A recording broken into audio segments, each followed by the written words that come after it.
আসসালামু আলাইকুম ভাবি, কেমন আছেন? চলে আসলাম আজকে দুপুরে আপনাদের বাসায় ভাত খাবো, তাই জন্য। কি রান্না করেছেন ভাবি? ভাবি অবশ্যই ভাত খেয়ে যাবেন। এই রহিমা, কি রান্না করছো? একটু জানা। ভাবি আসছে তো, ভাত খেবে নাকি?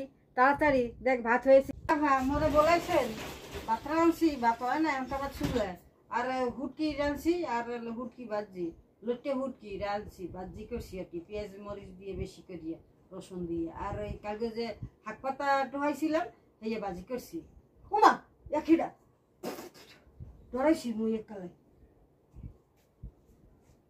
এবার কেমন ডিজাইনের সাজ দিয়েছেন আফা?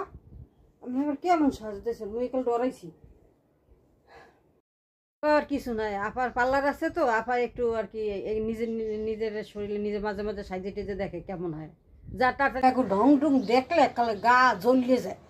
কি শ্বাসটা দিয়েছে মাছের বাসায় বাসায় সাহায্যে পিজে মানুষ নালে এক্সপেরিমেন্ট করে না, পরীক্ষা করে করে মাছের বাসায় সাহায্যে যত সব।